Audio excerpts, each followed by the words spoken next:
இதுவரைக்கும் யுத்த நிறுத்தம் ஏற்பட்டு 31வது நாளிலே இன்றைய நாளுக்குள் 266 தடவைகள் காசாவினுடைய யுத்த நிறுத்த மீறலில் ஈடுபட்டிருக்கிறது இஸ்ரேலிய ஆக்கிரமிப்பு படைகள் என்கிற செய்திகள் இன்றைக்கு காசாவினுடைய பாதுகாப்பு அமைச்சகத்திலிருந்து வெளியிடப்பட்டிருக்கிறது. அல் ஜசீராவினுடைய அரபி தொலைக்காட்சி இதை ஒரு முக்கிய செய்தியாக இன்றைக்கு வெளியிட்டிருக்கிறார்கள். 132 சகோதரர்கள் அப்பாவிகள் 31 நாட்களுக்குள்ளாக கொல்லப்பட்டிருக்கிறார்கள், ஷஹீதாகி இருக்கிறார்கள் என்கிற செய்திகளும் வெளியாகி இருக்கக்கூடிய காட்சிகளை நம்ம பார்க்க முடிகிறது. அதே நேரம் இதிலே 26 பேர் படுகாயங்களுக்கும் மேலதிகமாக உள்ளாகி இருக்கிறார்கள் என்கிற செய்திகளும் பதிவு செய்யப்பட்டிருக்கிறது. இஸ்ரேலுடைய வெளியுறவு அமைச்சராக இருக்கக்கூடிய கிதியோன் சார் இன்றைய தினம் பெல்ஜியத்துக்கு ஒரு பயணம் மேற்கொள்ள இருக்கிறார். பெல்ஜியத்திற்கு அவர் வருகிற நேரத்தில் அவரை கைது செய்ய வேண்டும். 15 மாத கால இஸ்ரேலுடைய யுத்தத்திற்கு இவர் துணை போயிருக்கிறார் என்று சொல்லி இன்றைக்கு ஐசிசியில் முறைப்பாடு பதிவு செய்திருக்கிறது ஹிந்து ரஜப் ஃபவுண்டேஷன் என்கிற செய்திகள் வெளியாகி இருக்கிறது. நமக்கு தெரியும், ஹிந்து ரஜப் என்கிற ஒரு குழந்தை, பச்சிலம் குழந்தையை இஸ்ரேலிய ஆக்கிரமிப்பு இராணுவம் கொலை செய்து அதை வீடியோ பதிவு செய்து சமூக வலைதளங்களில் வெளியிட்டிருந்தது. அது மிகப்பெரிய சர்ச்சையாக மாறி அதனுடைய தொடர்பு பட்ட பல இஸ்ரேலிய சோல்ஜர்ஸ் வெளிநாடுகளுக்கு போகிற போது கைது நடவடிக்கைகளுக்கு உள்ளாகிற பயத்தில் நாட்டை விட்டு ஓடிக்கொண்டிருக்கிறார்கள். இலங்கைக்கு வருகை தந்திருந்த டெர்மினேட்டர் என்று அழைக்கப்படக்கூடிய அப்படிப்பட்ட ஒருவன் இலங்கையை விட்டு வெளியேறி இருந்தது நமக்கெல்லாம் தெரியும். இந்த நிலையில தான் ஹிந்து ரஜப் ஃபவுண்டேஷன் மீண்டும் ஒரு கம்ப்ளைண்ட் ஐசிசில முன் வச்சிருக்கிறாங்க.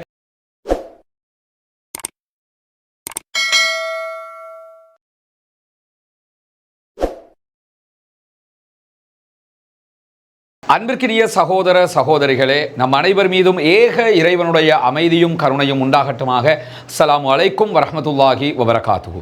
இன்றைய தினம் சீஸ்ஃபயர் ஏற்பட்டு காசாவிலே யுத்த நிறுத்தம் ஆரம்பிக்கப்பட்டு 31வது நாளாக இருக்கிறது. யுத்தம் ஆரம்பிக்கப்பட்ட அக்டோபர் 7ஆம் தேதி முதல் இன்றைய நாள் வரைக்கும் 501வது நாளாக இது பதிவு செய்யப்பட்டிருக்கிறது. இன்றைய தினம் என்னவெல்லாம் நடந்திருக்கிறது, முக்கியமான நிகழ்வுகள், அடுத்தடுத்து நடக்கப் போகிற நிகழ்வுகள் தொடர்பான செய்திகள் என்ன என்பதைத்தான் பார்க்க இருக்கிறோம். காசா என்பது நமக்கெல்லாம் தெரியும், மத்திய கிழக்கில் இருக்கக்கூடிய தவிர்க்க முடியாத ஒரு பகுதியாக மாறி நிற்கிறது. குறிப்பாக காசாவை அபகரித்துக் கொள்வதற்கு இஸ்ரேல் எப்படி திட்டமிட்டிருக்கிறதோ அதே அளவுக்கு அமெரிக்காவும் காசாவை அபகரிக்க திட்டமிடுகிறது. அதற்கான காரணமாக அமெரிக்க அதிபர் முன்வைத்திருக்கக்கூடிய மிக முக்கியமான சூட்சுமமான காரணம் என்னவென்று சொன்னால், எப்படி பட்டுப்பாதை காணப்படுகிறதோ, சீனா எப்படி பிசினஸ் டெவலப் பண்ணி கொண்டிருக்கிறதோ அதே போன்று ஈஜிப்ட் வழியாக செங்கடல் பயணத்தில் எப்படி வியாபாரம் முன்னேற்றம் அடைந்திருக்கிறதோ இதே அளவுக்கு அமெரிக்காவில் இருந்து ஐரோப்பிய நாடுகள் வழியாக, ஐரோப்பாவில் இருந்து இஸ்ரேல் வழியாக இந்திய பெருங்கண்டம் வரைக்கும் உண்டான ஒரு மிகப்பெரிய பிசினஸ் ரூட்டை அமைக்க வேண்டும். இதற்கு அடிப்படையாக தேவைப்படுகிற இடமாக காசாவை தான் டொனால்ட் ட்ரம்பும் அவருடைய ஆட்களும் இனங்காணுகிறார்கள். எனவே காசாவில் இருக்கக்கூடிய மக்களை மொத்தமாக ஜோர்தானுக்கும் எகிப்துக்கும் நாடு கடத்திவிட்டால், வெளியேற்றிவிட்டால் காசா இதற்குரிய பகுதியாக மாறிவிடும். தங்களுக்குரிய ஒரு காலனித்துவ பகுதியாக அதை வைத்துக் கொள்ள முடியும் என்பதுதான் அவர்களுடைய மிக நீண்ட கால திட்டமாக இருந்தது. அதை தற்போது இந்திய பிரதமர் நரேந்திர மோடியுடனான சந்திப்பில் அவர் வெளிப்படுத்தி இருப்பதையும் நாம் அவதானிக்க முடிகிறது. இப்படியான நேரத்தில் இன்றைய தினம் நடந்திருக்கக்கூடிய மிக முக்கியமான சம்பவங்கள் பல பதிவாகி இருக்கிறது. இதுவரைக்கும் யுத்த நிறுத்தம் ஏற்பட்டு 31வது நாளிலே இன்றைய நாளுக்குள் 266 தடவைகள் காசாவினுடைய யுத்த நிறுத்த மீறலில் ஈடுபட்டிருக்கிறது இஸ்ரேலிய ஆக்கிரமிப்பு படைகள் என்கிற செய்திகள் இன்றைக்கு காசாவினுடைய பாதுகாப்பு அமைச்சகத்திலிருந்து வெளியிடப்பட்டிருக்கிறது. அல் ஜசீராவினுடைய அரபி தொலைக்காட்சி இதை ஒரு முக்கிய செய்தியாக இன்றைக்கு வெளியிட்டிருக்கிறார்கள்.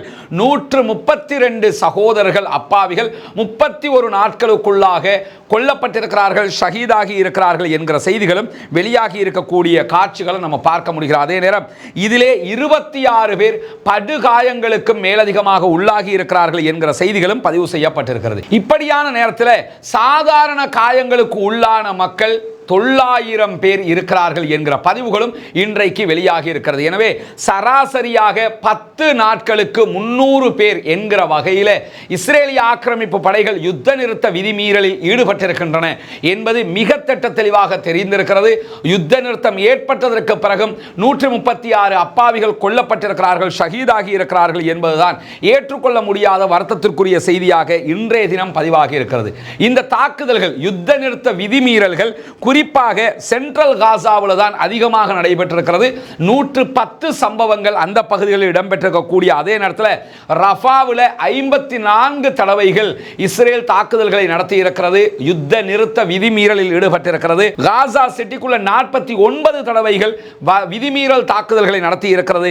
கான் யூனிஸ்ல 19 தடவைகள் நடத்தி இருக்கக்கூடிய அதே நேரம் வடக்கு காசா நார்த் காசா பகுதிகளில் 13 சம்பவங்கள் பதிவு செய்யப்பட்டிருக்கிறது. இப்படி யுத்த நிறுத்தம் அமலிலே இருக்கக்கூடிய நேரத்தில் யுத்த நிறுத்த விதிமீறல்களை மீறி இந்த தாக்குதல்களை அவர்கள் செய்து கொண்டிருக்கிறார்கள். இது சர்வதேச சமாதான விதிமுறைகளையும் மீறுவதற்கு ஒப்பானது என்பதை ஐநாவும் பலமுறை சுட்டிக்காட்டி இருப்பதை நாம் அவதானிக்க முடியும். இந்த மாதிரியான நேரத்தில் தான் இப்பொழுது சீஸ்ஃபயர் டீல் நடைமுறையில் இருக்கிறது.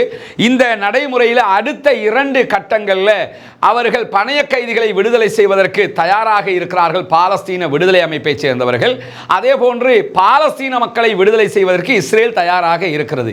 இந்த முதல் கட்டத்தில் மேலும் 2 தடவைகள் 14 பேர் விடுதலை செய்யப்படுவார்கள் என்பது தகவலாக இருக்கக்கூடிய நேரத்தில் முதல் கட்டமாக எதிர்வருகிற வியாழக்கிழமை 4 பேருடைய பாடிகளை நாங்கள் இஸ்ரேலிடத்தில் ஒப்படைப்போம் என்று சொல்லி இன்றைக்கு பாலஸ்தீன விடுதலை அமைப்பு அறிவித்திருக்கிறது. ஏன்னா இந்த பணைய கைதிகளாக பிடிச்சிட்டு போனதுக்கு பிறகு அக்டோபர் 7க்கு பிறகு இஸ்ரேல் நடத்திய தாக்குதல்களில் அவர்களுடைய தாக்குதலாலேயே கொல்லப்பட்டவர்கள் தான் இவர்கள்.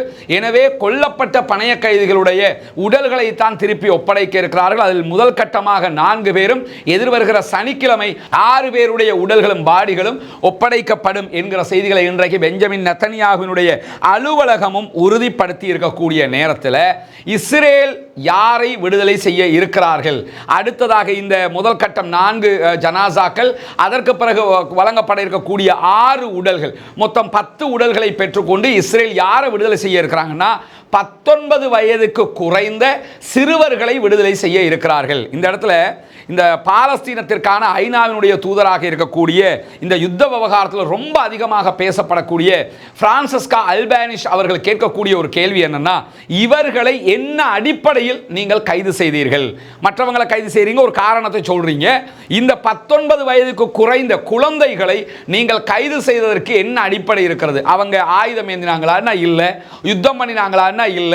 உங்களோட சண்டைக்கு வரல, உங்களுக்கு எதிராக ஒரு கள்ள கூட வீசல. அப்படி இருக்கிற போது இவர்களை ஏன் கைது செய்தீர்கள் என்றால் எந்த காரணமும் இல்லை, நாங்கள் கைது செய்ய விரும்பினோம், கைது செய்தோம் என்பதை அவர்கள் பதிலாக வைத்துக் கொண்டிருக்கக்கூடியதைத்தான் நம்ம பார்க்க முடிகிறது.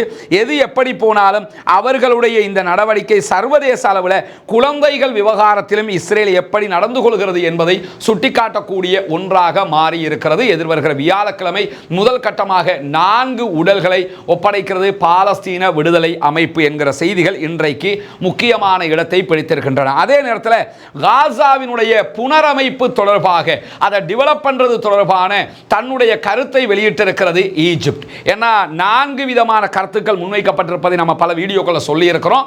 அதுல ஈஜிப்டினுடைய கருத்தை அமெரிக்கா ரசிப்பதாக சொல்லப்படுகிறது. இதை நம்ம ஏத்துக்கலாம் என்கிற ஒரு நிலைக்கு அவங்க வர இருக்கிறதாக சொல்லப்படுகிறது. அந்த திட்டம் என்ன என்பது மிக முக்கியமாக இன்றைக்கு வெளியாகி இருக்கிறது. அதுல முழுமையான தகவல்கள் வெளியாகலனாலே அந்த 2 முக்கியமான அம்சங்கள் அதிலே வெளியிடப்பட்டிருக்கிறது. அதுல முதலாவது என்னன்னு சொன்னா, எகிப்து உருவாக்கி இருக்கக்கூடிய காசாவுக்கான புனரமைப்பு திட்டத்தில் எக்காரணம் கொண்டும் காசா மக்களை ஈஜிப்டுக்கோ அல்லது ஜோர்தானுக்கோ அனுப்புவதை ஏற்றுக்கொள்ளவே முடியாது என்பதை அடித்து சொல்லி இருக்கிறார்கள். இரண்டாவது, எதிர்வருகிற 5 ஆண்டுகளுக்கு காசா மீள் கட்டுமானம் செய்யப்படும், புனரமைப்பு செய்யப்படும். இதற்கு 5 முக்கியமான நிறுவனங்கள் ஈஜிப்டிலிருந்து பங்களிப்பு செய்வாங்க. மற்ற அரபு நாடுகளுடைய மக்களும் அதற்கு பங்களிப்பு செய்ய இருக்கிறார்கள். ஐரோப்பாவில் இருக்கக்கூடிய நாடுகள்கிட்ட இருந்தும் அதற்கான நிதி உதவிகளை பெற்றுக்கொள்வதற்கான வழிவகைகளை ஈஜிப்ட் தற்போது தயாரித்துக் கொண்டிருக்கிறது. இந்த மாதிரியான நேரத்தில் இப்படி புனரமைப்பு செய்கிற போது காசாவினுடைய மக்களை ஒரு 3 பகுதிகளுக்கு பிரித்து அவர்களை முதலில் குடியேற்றம் செய்வார்கள். ஒரு 3 பகுதியை தேர்ந்தெடுப்பாங்க. நான் உதாரணமாக நார்த் காசா, சவுத் காசா, சென்ட்ரல் காசா என்ற ஒரு 3 பகுதியை எடுத்து அந்த 3 பகுதிகளுக்கு 25 லட்சம் மக்களையும் பிரித்து குதிச்சு என்ன பண்ணுவாங்கன்னா கூடாரங்களை அமைத்து, தற்காலிக வீடுகளை அமைத்து, தற்காலிக மருத்துவமனைகளை அமைத்து, எல்லாவற்றையும் தற்காலிகமாக அமைத்து முதல் கட்டமாக குடியேற்றி விடுவார்கள். அதற்கு பிறகு இந்த யுத்தத்தினால் பாதிக்கப்பட்டிருக்கக்கூடிய எல்லா பகுதிகளும் 5 ஆண்டுகளுக்குள்ளாக மீள் கட்டுமானம் செய்யப்படும். அப்படியான ஒரு கட்டுமான பணி செய்வதற்கு ஏற்கனவே நம்ம சொன்ன மாதிரி எல்லா நாடுகளுடைய உதவிகளும் பெற்றுக்கொள்ளப்பட இருக்கிறது. இப்படியான ஒரு சந்தர்ப்பத்தில் பாலஸ்தீனத்தை யார் ஆட்சி செய்வார்கள் என்பதை பொறுத்தவரை ஈஜிப்டினுடைய திட்டத்தில் என்ன சொல்றாங்கன்னு கேட்டா, பாலஸ்தீன விடுதலை அமைப்பு அல்லாத ஒரு சுயாதீனமான குழு ஆட்சி செய்யும். அதற்குரிய பரிந்துரையை தான் நாங்கள் செய்ய இருக்கிறோம். இதற்கு ஈஜிப்ட், சவுதி அரேபியா, கத்தார், ஐக்கிய அரபு எமிரேட்ஸ், ஜோர்தான் ஆகிய நாடுகள் முதல் கட்டமாக தங்களுடைய பேச்சுவார்த்தைகளை நடத்த இருக்கிறார்கள். எதிர்வருகிற 20ஆம் தேதி இதற்கான பேச்சுவார்த்தை ரியாதிலே நடைபெற இருக்கிறது. சில சகோதரர்கள் நம்ம என்ன கேட்டாங்கன்னா, ஏன் மற்ற அரபு நாடுகள் சேரலங்கிற கேட்கிறாங்க. முதல் கட்டமாக இந்த அரபு நாடுகள் தான் ஒன்றிணைந்து பேசுகிறார்கள். அதற்கு பிறகு அரபு லீகினுடைய மாநாடு எதிர்வருகிற நாட்களில் நடைபெற இருக்கிறது. அந்த மாநாட்டில் எல்லா அரபு நாடுகளும் பங்கெடுக்க இருக்கிறார்கள். அப்ப என்ன செய்வாங்கன்னா, இத 2ஆம் கட்டமாக மொத்தமாக பேசிக் கொள்வார்கள். எனவே அவங்க பங்கெடுக்கல, இவங்க பங்கெடுக்கலங்கிறதல்ல, எல்லா நாடுகளும் பங்கெடுக்க இருக்கிறார்கள். இந்த இடத்துல நம்ம என்ன கவனிக்கணும்னா, பாலஸ்தீன விடுதலை அமைப்பு ஆட்சியில் இருக்கக்கூடாது என்றால் யார் ஆட்சியில் இருப்பார்கள் என்கிற கேள்வி மிக முக்கியமானது. இப்படி ஒரு நிலைமை வரும்ங்கிறத ஆல்ரெடி அனுமானிச்சு தான் பாலஸ்தீன விடுதலை அமைப்பு என்ன பண்ணாங்கன்னு சொன்னா, மர்வான் பர்கௌத்தி அவங்களை நீங்க விடுதலை செய்யணும் என்கிற கோரிக்கையை விடுத்திருக்கிறாங்க. மர்வான் பர்கௌத்தி இதுவரைக்கும் விடுதலை செய்யப்படவில்லை. ஆனால் முஸ்தபா பர்கௌத்தி அவர்கள் விடுதலை செய்யப்பட்டிருக்கிறார்கள். சில நேரங்களில் முஸ்தபா பர்கௌத்தி அவர்களுடைய தலைமையில் காசாவுக்கான ஒரு சுயாதீன குழு ஆட்சிக்கு வருவதற்கு வாய்ப்பு இருக்கிறது. ஆனால் அவங்க ஆட்சிக்கு வர்றாங்கிறதுனால பாலஸ்டைன் விடுதலை போராட்ட அமைப்பு ஆயுதத்தை கீழே வச்சுக்கிட்டு நாங்கள் சரண்டர் ஆகிறோம், அது நடக்குமான்னு கேட்டால் அது நடக்க போறதில்லை. அவங்களுடைய வளமையான ராணுவ பணிகளை மேற்கொள்வார்கள். ஆட்சியை இவங்க செய்வதற்கு தற்காலிகமாக ஒப்படைப்பதற்கான வாய்ப்புகள் இருக்கிறது. ஏன்னா மர்வான் பர்கௌத்தி அதுக்கு தானே அவங்க எதிர்பார்த்தாங்க. இப்போ முஸ்தபா பர்கௌத்தியை வைத்து அந்த காரியத்தை செய்வதற்கு நிறைய வாய்ப்புகள் இருக்கிறது. எது எப்படி போனாலும் காசா தொடர்பான மிக முக்கியமான மாநாடு ரியாதில் 20ஆம் தேதி முடிவுற்றதற்கு பிறகு 27ஆம் தேதி அரபு லீகினுடைய உச்சி மாநாடு கெய்ரோவில் ஈஜிப்ட் தலைநகரத்தில் நடப்பதாக இருந்தது. அதை இன்றைய தினம் கெய்ரோ எதிர்வருகிற மார்ச் 4ஆம் தேதி நடத்துவதாக ஒத்தி வைத்திருக்கிறார்கள். இது எதுக்காக ஒத்தி வைக்கிறாங்கன்னு சொன்னா, வேற எந்த காரணம் இல்லை. அவங்க என்ன சொல்றாங்கன்னா, நாங்கள் ஒரு குறிப்பிட்ட நாடுகள் வர்றதா தான் ஆரம்பத்தில் நினைச்சிருந்தோம். அந்த குறிப்பிட்ட நாடுகளுடைய ஃபாரின் மினிஸ்டர்ஸ் தான் வருவாங்கன்னு நம்ம ஆரம்பத்தில் முடிவெடுத்திருந்தோம். இப்பொழுது பல அதிகாரிகள் வர வேண்டி இருக்கிறது, பல நாடுகள் பங்கெடுக்க வேண்டி இருக்கிறது. எனவே அதற்குரிய ஏற்பாடு, பிரம்மாண்ட ஏற்பாடு தேவைப்படுகிறது. அதற்குரிய அந்த செட்டப் எல்லாம் கரெக்டாக இருக்கணும்ல. பல நாடுகள் சந்தித்து பேசக்கூடிய ஒரு விஷயம் இது. சும்மா 2 மேசையில் உட்கார்ந்து பேசுகிற விஷயம் கிடையாதுங்கிறதுனால அதற்குரிய ஏற்பாடுகளுக்கு எங்களுக்கு நேரம் தேவை என்று இன்றைக்கு அரபு லீகினுடைய தலைமையகத்தை பஹ்ரைன் கொண்டிருக்கிற காரணத்தினால பஹ்ரைனோட பேச்சுவார்த்தை நடத்தி இந்த முடிவுக்கு நாங்கள் வந்திருக்கிறோம் என்கிற செய்திகளையும் அவர்கள் இன்றைக்கு வெளியிட்டிருக்கிறார்கள். ஒரு நல்ல சமிக்ஞையாக இதுவெல்லாம் நடைபெற்று வருகிறது. அரபு நாடுகள் மிக தெளிவாக இருக்கிறார்கள். குறிப்பாக ஈஜிப்டினுடைய ஜனாதிபதி அப்துல் ஃபத்தா சிசி மிக தெளிவாக எக்காரணம் கொண்டும் காசா மக்களை வெளியேற்றுவதை நாங்கள் ஒப்புக்கொள்ளவே முடியாது என்று சொல்லிவிட்டார். ஜோர்தானுடைய வெளிவிவகார அமைச்சர் ஆல்ரெடி என்ன சொல்லிட்டார்னா, எங்க நாட்டுக்குள்ள 35% மக்கள் அகதிகள் தான் ஆல்ரெடி இருக்கிறாங்க. இன்னும் அகதிகளை எங்களுக்கு சேர்த்துக்கிற முடியாது, அது நடக்கவே நடக்காது. காசாவை எப்படி டெவலப் பண்றதுங்கிறத பத்தி மட்டும் பேசுவோம் இருக்கிறாங்க. இந்த நடைமுறைகள் மிக முக்கிய நன்மையாக அமைய இருக்கிறது, பார்ப்பதற்கு புரிகிறது என்பதை நாம் தெரிந்து கொள்ள முடிகிறது. இப்படியான நேரத்தில் இன்றைக்கும் இஸ்ரேலுக்குள்ள நிறைய ஆர்ப்பாட்டங்கள் நடைபெற்று நீங்க பார்க்கலாம். ஒவ்வொருவரும் ஒவ்வொரு டேட்டை கையில் வச்சுக்க 444, 443, 442 இப்படி டேட்டுடைய நம்பர்களை வச்சிருக்கிற காட்சியை நீங்க பார்ப்பீங்க. பின்னாடி 500 என்று போடப்பட்டிருக்கேன்னா, இந்த யுத்தம் ஆரம்பிக்கப்பட்டு நேற்றோடு 500 நாளுங்கிறதுனால ஆர்ப்பாட்டத்தில் குதிச்சு என்ன பண்றாங்கன்னு சொன்னா, 500 நாட்களை தாண்டி எங்க ஆட்களை நீங்க விடுவிச்சு கொண்டு வரல, திரும்ப திரும்ப யுத்தம் பண்றதை விட்டு போட்டு பாலஸ்தீனத்திலிருந்து எங்க ஆட்களை உயிரோட மீட்டுக்கிட்டு வர்றது எப்படின்னு சொல்லி அதுக்கு முடிவெடுங்க அப்படின்னு சொல்லி இன்றைக்கு பாரிய ஆர்ப்பாட்டங்கள் டெல் அவீவ் உள்ளிட்ட இஸ்ரேலுடைய பல நகரங்களில் நடைபெற்றிருக்கக்கூடிய நேரத்தில் அக்டோபர் 7ஆம் தேதிய தாக்குதல்களுக்கு பிறகு எகிப்துக்கும் தொடர்பு இருக்கிறது. எகிப்தும் சேர்ந்துதான் இந்த தாக்குதலை இஸ்ரேல் மீது நடத்தியது என்கிற ஒரு குற்றச்சாட்டை நெத்தனியாகுவினுடைய அரசாங்கத்திலிருந்து பதவி விலகிய முன்னாள் அமைச்சர் பென் கிவிர் இன்றைக்கு குற்றச்சாட்டாக முன்வைத்திருக்கிறார். இதை எப்படி அவர் சொல்றாருன்னு சொன்னா, பாலஸ்தீன விடுதலை அமைப்புக்கு எப்படி ஆயுதங்கள் கிடைக்கிறது என்பதற்கு எகிப்திய கவர்மெண்ட் விளக்கம் சொல்லணும். ஈஜிப்ட் கவர்மெண்ட்டுக்கு தெரியாம ஆயுதங்கள் கிடைக்க வாய்ப்பில்லை. அப்படி இருக்கும்போது அக்டோபர் 7ஆம் தேதி இஸ்ரேல் மீது பாலஸ்தீன விடுதலை அமைப்பு நடத்திய தாக்குதல்ல கண்டிப்பாக ஈஜிப்டுக்கு ஒரு பங்கு இருக்கிறது என்று சொல்லி அவர் குற்றச்சாட்டை முன்வைத்திருக்கிறார். ஆனால் இதுவரைக்கும் ஈஜிப்ட் இது தொடர்பான எந்த விதமான பதில்களையும் வழங்காத அதே நேரம் இன்றைக்கு வெஸ்ட் பேங்க் என்கிற மேற்கு கரை நகரங்களில் 18 பாலஸ்தீன அப்பாவிகள் கைது செய்யப்பட்டிருக்கிறார்கள் என்கிற செய்திகளும் வெளியாகி இருக்கிறது. இப்படியான ஒரு நேரத்துக்குள்ள நமக்கு தெரியும், நேற்றைய தினத்தோடு லெபனான் இஸ்ரேலுக்கு இடையிலான சமாதான உடன்படிக்கையின் பிரகாரம் இஸ்ரேல் லெபனானுடைய எல்லைகளில் இருந்து உடனடியாக வெளியேற வேண்டியிருக்கிறது. இன்றைக்கு அவங்க வெளியேற ஆரம்பித்திருக்கிறார்கள். அப்படி வெளியேறுகிற நேரத்தில் ஒரு 5 மலைப்பகுதிகளில் இருந்து இஸ்ரேல் வெளியேறுவதற்கான வாய்ப்புகள் இல்லை என்று சொல்லப்படுகிறது. லெபனானுடைய எல்லை அது, அந்த எல்லைகள் அவங்க இருப்பதற்கான வாய்ப்பு இருக்கிறது என்று இன்றைக்கு சொல்லப்படுகிற அதே நேரம் அப்படி அவர்கள் அங்கே தங்கினால் நாங்களும் அதற்கு எதிராக எங்களுடைய நிலைப்பாடுகளை மாற்ற வேண்டி வரும் என்கிற செய்தியை லெபனானிய போராளி குழுவாக இருக்கக்கூடிய ஹெஸ்புல்லாக்களும் இன்றைய தினம் வெளியிட்டிருக்கக்கூடிய அதே நேரத்தில் அமெரிக்காவினுடைய முன்னாள் ஜனாதிபதி ஜோ பைடன் இஸ்ரேலுக்கு கொடுக்காமல் நிறுத்தி வைத்திருந்த ஆயுதங்களை இன்றைய தினம் இஸ்ரேலுக்கு அனுப்புவதற்கு அமெரிக்கா அனுமதி கொடுத்திருக்கிறது. டொனால்ட் ட்ரம்பினுடைய ஆட்சி காலமாக இருக்கிற காரணத்தினால அமெரிக்கா 1800 MK-84 வகையான பாரிய குண்டுகளை இன்றைக்கு இஸ்ரேலுக்கு ஏற்றுமதி செய்திருக்கிறது என்கிற செய்திகளும் இன்றைக்கு வெளியாகி இருக்கிற அதே நேரத்தில் மிக முக்கியமான ஒரு சம்பவம் இன்றைக்கு இடம்பெற்றிருக்கிறது. அது என்ன முக்கியமான சம்பவம் என்று சொன்னால், இஸ்ரேலுடைய வெளியுறவு அமைச்சராக இருக்கக்கூடிய கிதியோன் சார் இன்றைய தினம் பெல்ஜியத்துக்கு ஒரு பயணம் மேற்கொள்ள இருக்கிறார். பெல்ஜியத்திற்கு அவர் வருகிற நேரத்தில் அவரை கைது செய்ய வேண்டும். 15 மாத கால இஸ்ரேலுடைய யுத்தத்திற்கு இவர் துணை போயிருக்கிறார் என்று சொல்லி இன்றைக்கு ICCயில் முறைப்பாடு பதிவு செய்திருக்கிறது ஹிந்து ரஜப் ஃபவுண்டேஷன் என்கிற செய்திகள் வெளியாகி இருக்கிறது. நமக்கு தெரியும், ஹிந்து ரஜப் என்கிற ஒரு குழந்தை, பச்சிலம் குழந்தையை இஸ்ரேலிய ஆக்கிரமிப்பு இராணுவம் கொலை செய்து அதை வீடியோ பதிவு செய்து சமூக வலைதளங்களில் வெளியிட்டிருந்தது. அது மிகப்பெரிய சர்ச்சையாக மாறி அதனுடைய தொடர்புபட்ட பல இஸ்ரேலிய சோல்ஜர்ஸ் வெளிநாடுகளுக்கு போகிற போது கைது நடவடிக்கைகளுக்கு உள்ளாகிற பயத்தினால் நாட்டை விட்டு ஓடிக்கொண்டிருக்கிறார்கள். இலங்கைக்கு வருகை தந்திருந்த டெர்மினேட்டர் என்று அழைக்கப்படக்கூடிய அப்படிப்பட்ட ஒருவன் இலங்கையை விட்டு வெளியேறி இருந்தது நமக்கெல்லாம் தெரியும். இந்த நிலையில தான் ஹிந்து ரஜப் ஃபவுண்டேஷன் மீண்டும் ஒரு கம்ப்ளைனை ICCயில் முன் வச்சிருக்கிறாங்க.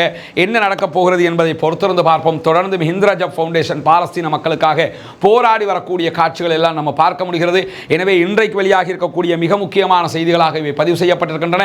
இன்றைய தினம் சவுதி அரேபியாவில் ரஷ்யாவுக்கும் உக்ரைனுக்குமான யுத்தம் தொடர்பான மிக முக்கியமான பேச்சுவார்த்தை அமெரிக்க ரஷ்ய அதிகாரிகளால் நடத்தப்பட்டு வருகிறது. விரைவிலேயே சவுதி அரேபியாவுக்கு ட்ரம்ப் பயணிக்க இருக்கிறார் என்கிற செய்திகளோடு விளாடிமிர் புட்டினும் சவுதி அரேபியாவுக்கு வர இருக்கிறார் பேச்சுவார்த்தைகளுக்காக என்கிற செய்திகள் வெளிவந்திருக்கக்கூடிய நேரத்தில் எதற்காக சவுதி அரேபியா நடுநிலை வகித்து இந்த பேச்சுவார்த்தைகளை முன்னெடுக்கிறது என்கிற தனியான ஒரு வீடியோவை ரஸ்மின் MISC அப்டேட்ஸ் என்கிற நம்முடைய சேனலில் வெளியிட்டிருக்கிறோம். பார்க்காத சகோதரர்கள் அதையும் பார்த்து விடுவதோடு ரஸ்மின் MISC அப்டேட்ஸ் என்கிற நம்முடைய சேனலையும் சப்ஸ்கிரைப் செய்வதோடு ரஸ்மின் MISC நியூஸ் என்கிற இந்த சேனலையும் சப்ஸ்கிரைப் செய்யாத சகோதரர்கள் சப்ஸ்கிரைப் செய்து இணைந்து கொள்ளுங்கள். நம் அத்தனை பேரையும் அல்லாஹ் தஆலா நல்ல விவகாரங்களில் ஒருங்கிணைப்பானாக. பாலஸ்தீனம் வெற்றி பெற வேண்டும், பாலஸ்தீனம் சுதந்திரம் அடைய வேண்டும், பாலஸ்தீன மக்களும் நம்மை போன்ற நிம்மதியானவர்களாக மாற வேண்டும் என்கிற உயரிய பிரார்த்தனைகளோடு பாலஸ்தீன மக்களுக்காக ஜனநாயக ரீதியாக எப்போதும் குரல் எழுப்புவோமாக வாகிறது. அல்ஹம்துலில்லாஹி ரப்பில் ஆலமீன்.